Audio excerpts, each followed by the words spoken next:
और दूसरी बात यह है कि कुछ लोग आते ही भैया इसलिए हैं, कुछ लोग आते ही इसलिए हैं कि अकेले बैठेंगे और चार को और बिठा लेंगे। बोले भैया आनंद ना आया रो कथा में सब रुपया बर्बाद होएगा। कोई पंडित जी आते तो ढंग की कथा होती, कहां तो जब बिटिया ले आए सब रुपया बर्बाद कर दो। उन्हें बोलना ही है, उनकी जेब से कुछ नहीं जाता, खर्चा तुम्हारा हुआ, लेकिन उन्हें ऐसा लग रहा जिंदगी में दादा उन्हें खुद ने रामायण खोल के न देखी होवे, लेकिन उन्हें यहाँ आए कि विद्युता दिखानी है अपनी, यहाँ आके बताना बस ये गलत बात है, ये भागवत हो रही है। और मैंने पहले भी बोला अगर मैं ये गाना गाती हूँ तो हमें जात पात से कोई मतलब नहीं है, वो मुझे अच्छा लगता हमारे भाइयों को अच्छा लगता है तो होता है, समझ गए ना। तो इसलिए हमें जाति पात से कोई मतलब नहीं है। और रही कथा की बात, अगर आपको अच्छी लगे तो सुनिए और ना पसंद ना आए तो फर्क नहीं पड़ता, क्योंकि यहाँ सुनने वाले अगर बैठे हैं तो हमें बहुत अच्छा लगता है।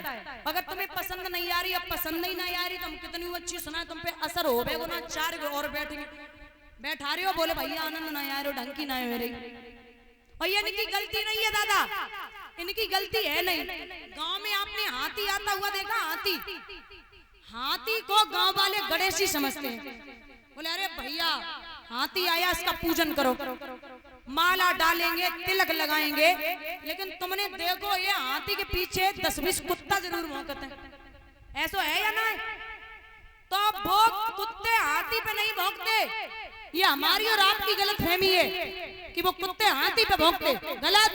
वो कुत्ते हाथी पे नहीं, जो हाथी का पूजन कर रहे हैं ना हमारा आप जैसे लोग, वो उन पे भौंक रहे।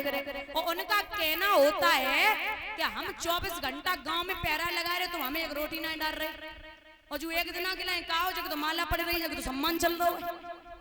बे बहुत दुखी है पराए सुख से। गांव में 100 घरों 100 और 100 घरों में लाइट न हो, और कोई एक बल्ब जला ले, कोई एक बल्ब जला ले तो वे 99 घर जन आए सोचते कि हमारे घर में लाइट आ जावे। बे जरूर सोचते हैं सो कौन सो दिन आवे वो जादन घर की लाइट चली जावे।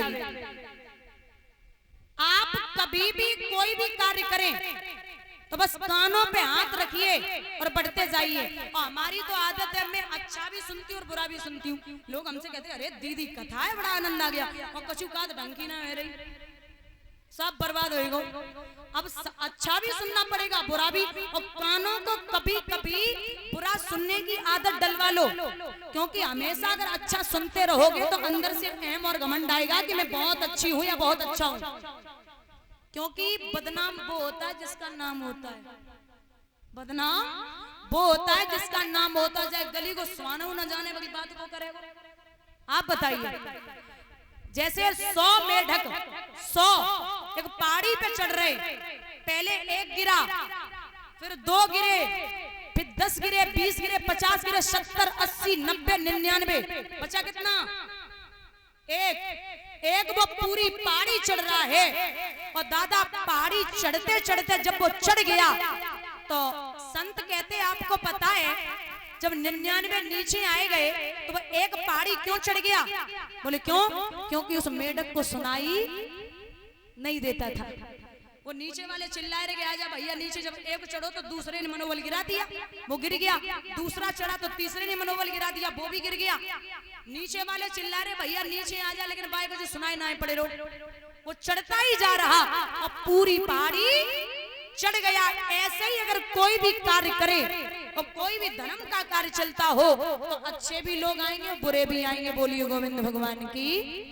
और ये सत्य है क्या कि कुछ लोग इसलिए आते हैं और देखें शास्त्री जी कैसे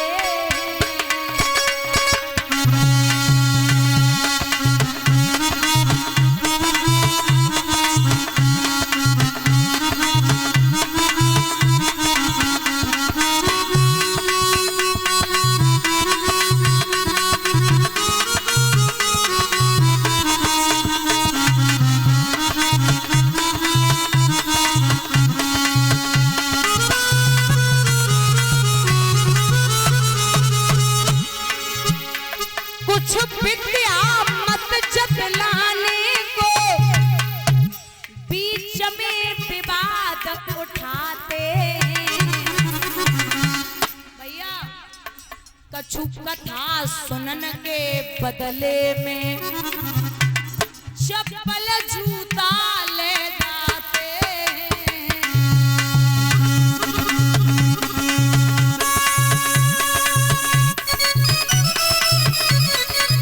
हरि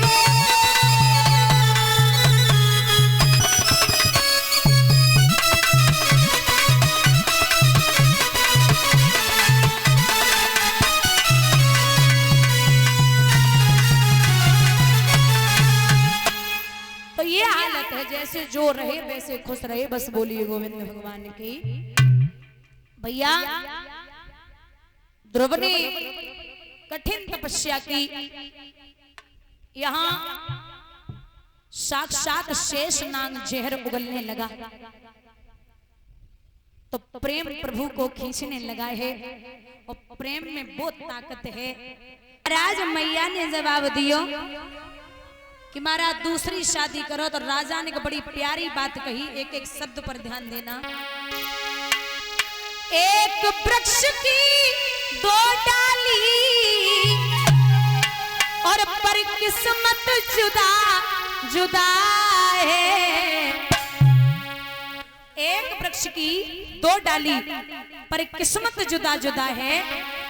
एक डाली जाए हवन में, एक से जली रही चिता, एक डाली जाए हवन में।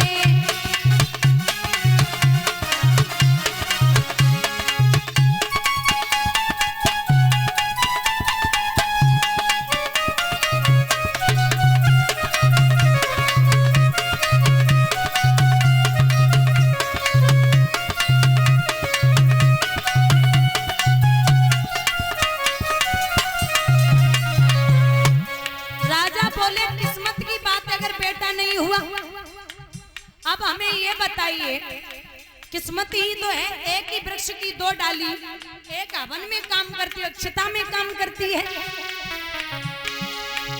एक पत्थर के दो टुकड़े,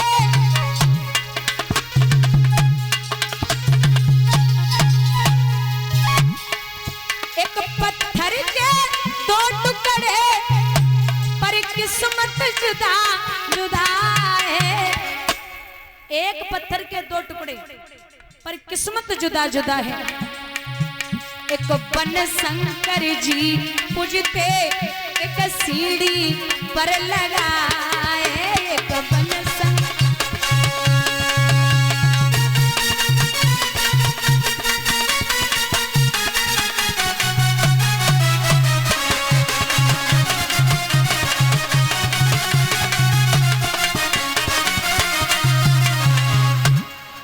पत्थर के दो टुकड़े, एक की लोग शिवलिंग बना करके उसकी पूजा करते हैं, और एक सीढ़ी पर लगा देते हैं, उसके ऊपर से निकलते हैं। एक राजा के दो बेटे पर किस्मत जुदा जुदा है।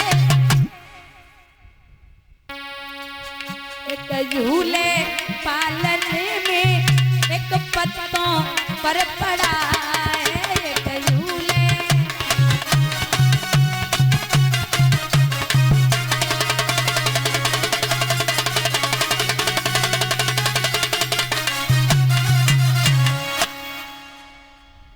राजा बोले किस्मत की बात, अगर बेटा नहीं हुआ तो नहीं हुआ, शादी नहीं कर सकता।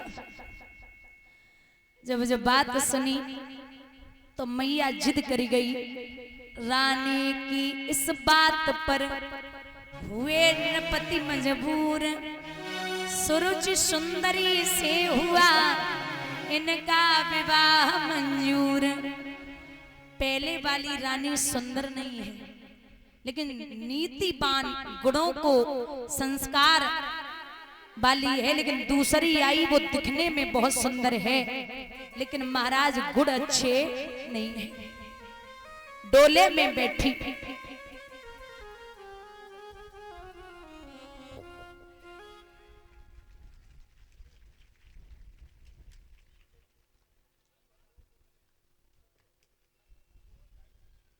महाराज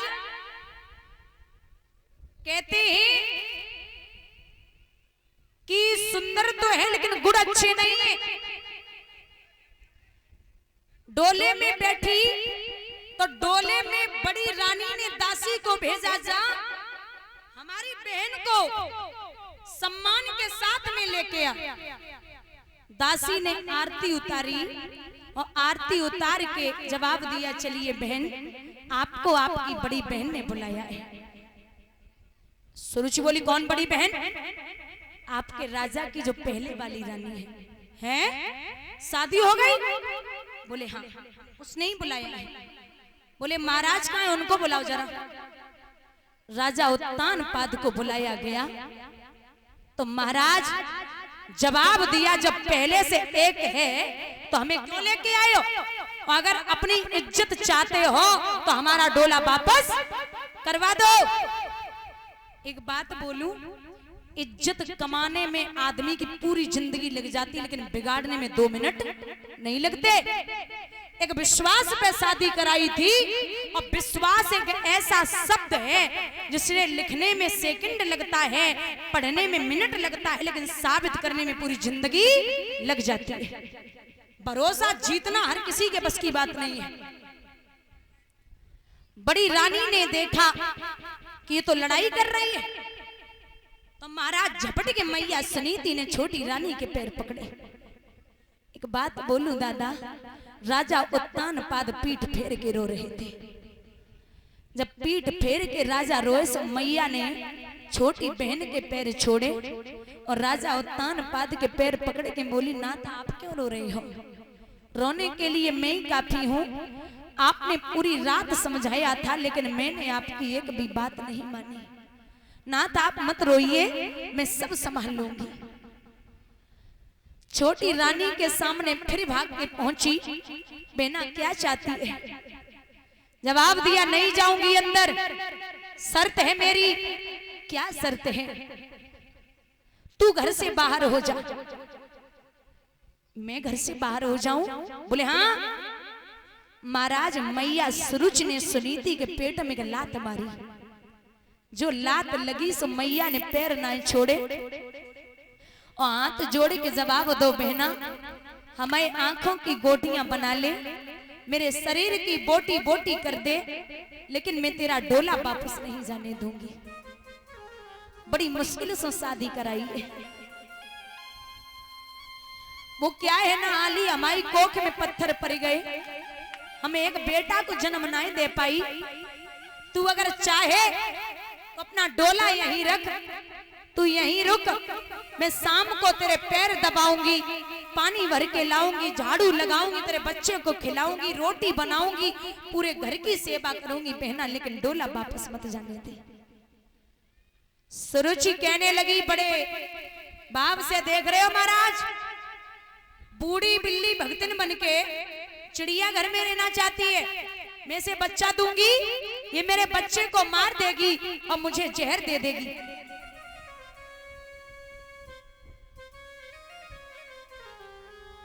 राजा उत्तानपाद बड़े परेशान,